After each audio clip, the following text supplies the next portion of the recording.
kilometers to Gobekli Tepe. Archaeological discovery that will change what the traditional science claim about the history of humanity.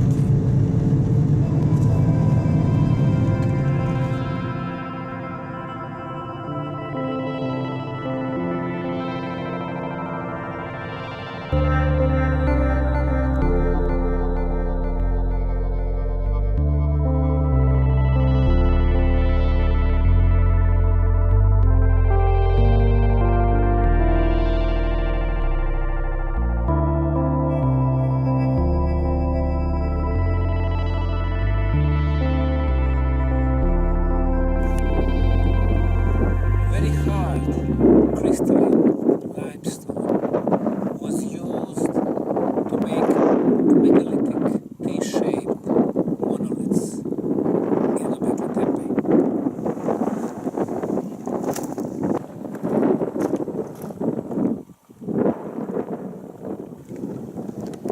In 1963, University of Chicago first explored this site in eastern Turkey, Gobekli Tepe.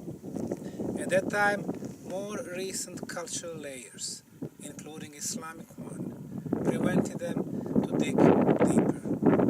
It took another 3 decades until German archaeologist Dr. Carl Schmidt came here and decided to focus his career to this prehistorical site. In 1995, the local museum in Şanlıurfa, together with the German Archaeological Institute from Berlin, started excavation. By 1996, it was established archaeological site. And now, 20 years later, is becoming a world sensation.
Gobekli Tepe has been excavating for 2 decades now. German Archaeological Institute has secured funds for another 10 years, which is a rather rare case in archaeology nowadays. When the excavation started, under several meters of soil layers, huge T-shaped monoliths were discovered. Today, the biggest are reaching 7 meters in height and several tons.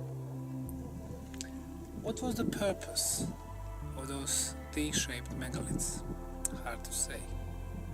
We can see carvings, we can see a lot of walls, we can see shaped animals on those megaliths. According to Carl Schmidt, they served anthropomorphological purpose. They did show the bodies of humans. Hard to confirm that at this point. Now, there are some hands with 5 fingers that remind me on Easter Island. However, hard to say if they are belonging to Homo sapiens sapiens.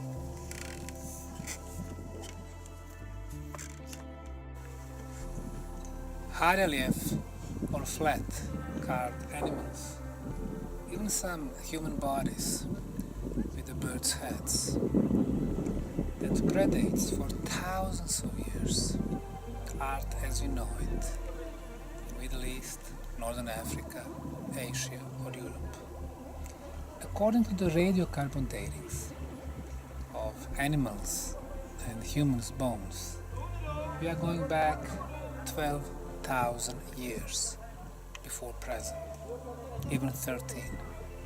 And it seems that the new findings are taking us back up to 15,000 years. The notion that hunters were not capable of erecting such monuments is questionable in this case. If indeed humans built it, it would mean that everything they taught us about the advanced societies was wrong. So instead of those who were collecting plants, foods, animals, it seems that hunters were capable of erecting tens of tons megaliths.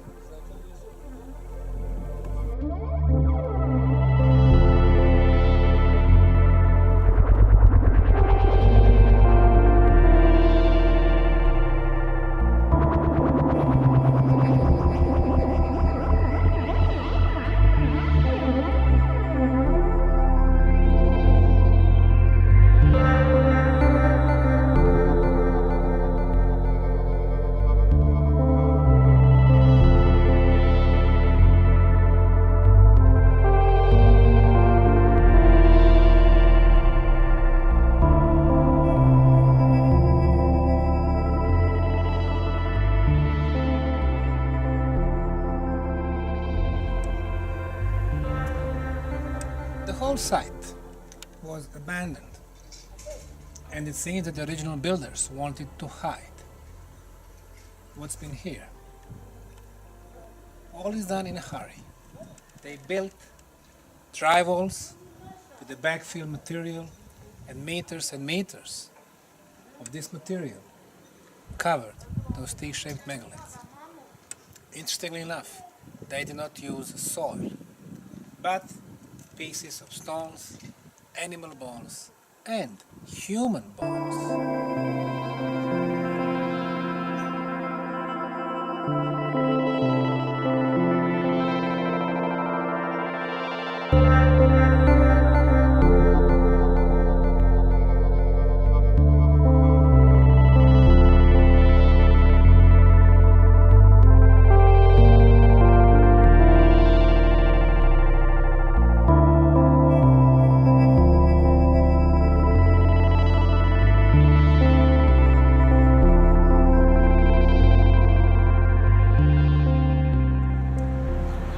Şanlı Urfa, the glorious Urfa, and indeed, in eastern Turkey, 15 kilometers from this 500,000 people town, there is a location called Gobekli Tepe. Its discoverer, Dr. Klaus Schmidt, for 2 decades, has been working on a site which changes the way the mainstream historians and archaeologists see the history of humanity.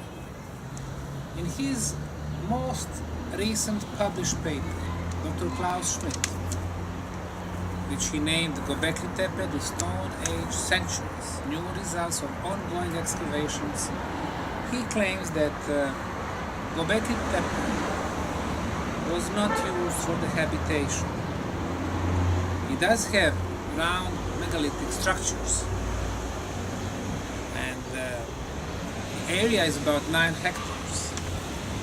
He also saying that in the conclusion, the Gobekli Tepe will not turn our picture of the world history upside down, but it will add a splendid new chapter before the period of the hunters and gatherers of the Ice Age and the new world of the food-producing cultures.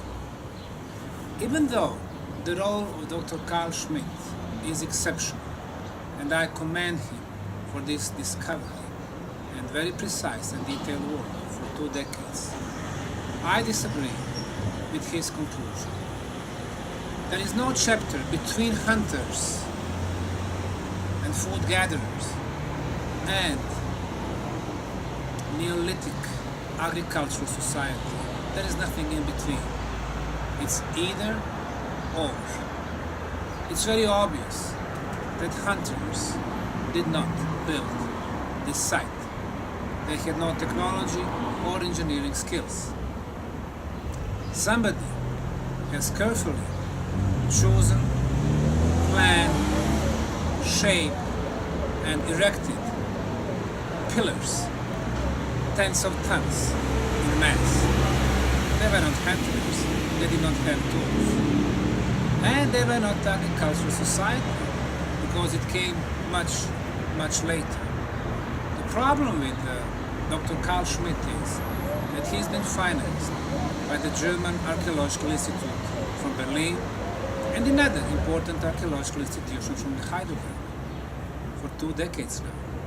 They have funds for another 9 years. So those who fund it decide what kind of information will go out.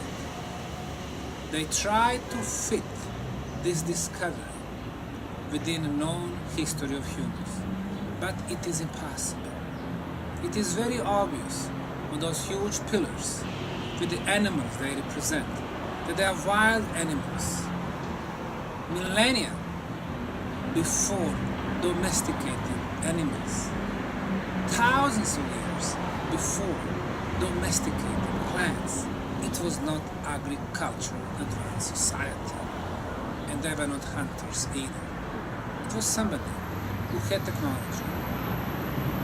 When we compare the hands and those long and thin fingers on some of the pillars, the only place where we have similar situation is the Eastern Island. Very unique situation, like here in Gobekli Tepe. One place in the world at one time, and they disappear. In this case, it's even more puzzling. The oldest monuments are the most advanced, the superior, the biggest, with the most beautiful art in stone. What we can say is that 1,000 later, from 11,000 to 10,000, we still have some pillars smaller in size. And again, and finally, 8,000 years ago, the whole site has been hidden, buried in small pebbles, rocks from the limestones, pieces of animal bones, and pieces of human bones. It was somebody who did not care about humans. So now, the open question is, who are the real builders of this site.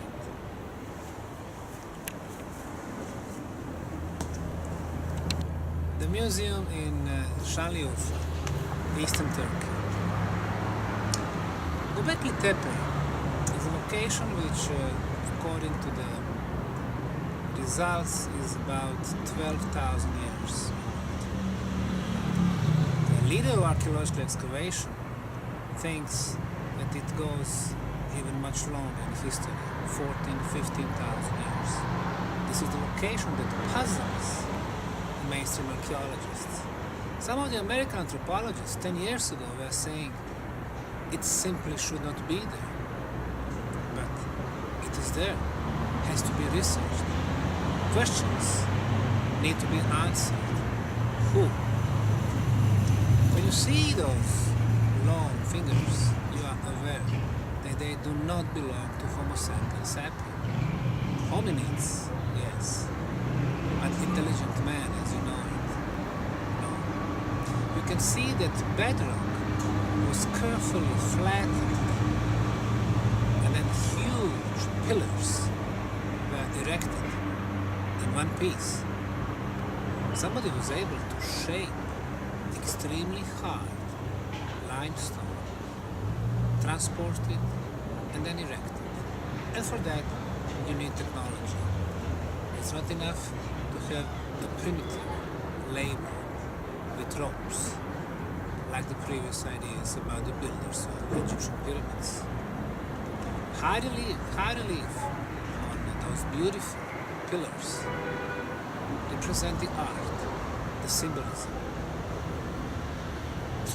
Carl Schmitt thinks that it was the age when people were building those pillars as a symbol for the man or for man's gods. I disagree. People who claim that this is a temple and that this was a religious site would bring us some proof. Right now, there are no proof of this being a temple. This is not a structure. No doors, windows, roofs. It is not a temple. It's a huge complex of erected pillars, and we do not know its function. It is not a religious site either. Who are the gods? The concept of God also. So we need to bring proof before Gobekli Tepe goes to our history books. Gobekli Tepe, crossroads of the Anatolia to the north and Mesopotamia to the south, of the Silky Road from China to the east, to the Europe, to the west. And really, 3 continents meet here: Europe, Asia, and Africa. Very important place globally. The builders of Gobekli Tepe built those pillars and first circled with the biggest monuments, 7 meters in height. They are most massive. We don't see expected evolution, the growth, the progress. Instead, the first builders, 7 meters high, tens of tons in mass of those megalithic stones. 1,000 years pass, the smaller one, 3.5 meters. In another 1,000 years, they decided to hide this place. And they hid it with the backfill material and the bones. It's about 15 meters of backfill material. That was a huge construction feat. The hunters or even agricultural societies don't do that. They don't have resources. So we have similar situation like in the world of the pyramids. The biggest, the oldest, the most superior. Those that came later were more inferior. Again, the question arises: who were the builders? Mainstream science will get the blow, and they will never recover from this.